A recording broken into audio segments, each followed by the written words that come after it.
Welcome folks, Sim Update 8 has finally landed and here we are at London City, the stress test PC breaker zone. I always use this when there's a new update, and in this video I'm going to give you my first impressions of what there is to expect and of course go through some of the bug fixes. Now here you can see straight away I'm using the toolbar to load in a sort of 2D panel, and I'm going to check to see if my throttle quadrant is still working. Yes it is. That's been one area that we have had so much problems with for some reason.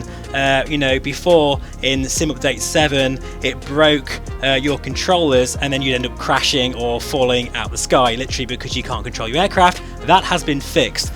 I don't want to get too excited about this because quite honestly it shouldn't have broken in the first place. So Sobo, if you are watching this, for the love of God, just please be careful with these updates and test everything correctly. That way no one is going to have any pain and we can move forward with more features just to get the sim to a level where there's just no bugs and it works pretty much flawlessly. I know there's always going to be issues because it's very complex, but these silly things like the toolbar menu not working and all the other stuff, it just has to stop now. Come on.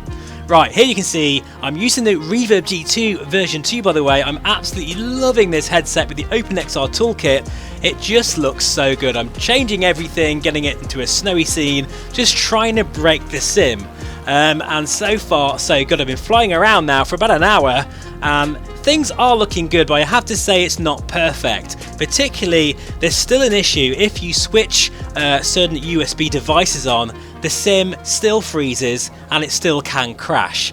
I really hope that they can sort that out because that wasn't an issue way back in Sim Update 4. Now I won't go through all of the bug fixes because it's pretty exhaustive actually, but some of the things I'd like to mention is there's several bug fixes and improvements on the cockpit and panel interactions with VR controllers. Multiple throttles are controlled simultaneously now, which is great. The yoke is not frozen anymore. In fact, we'll show you that in a moment in some footage because I've tried that. That's quite useful. Volumetric lighting has now also been fixed, along with some stability and ongoing performance optimizations, which mean it supposedly should be running a bit smoother.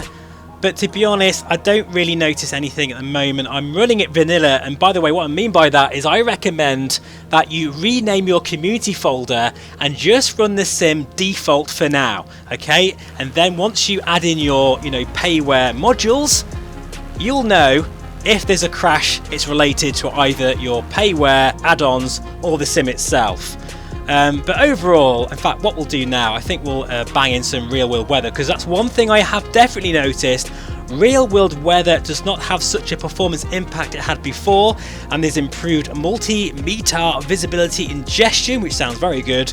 But what that really means is, as you can see, when we click live weather, there's hardly a stutter. Look at that blanket of overcast layer. That's a perfect example of the frame rate. It's still really good, but that blanket overlayer of cloud looks actually more convincing than it did before.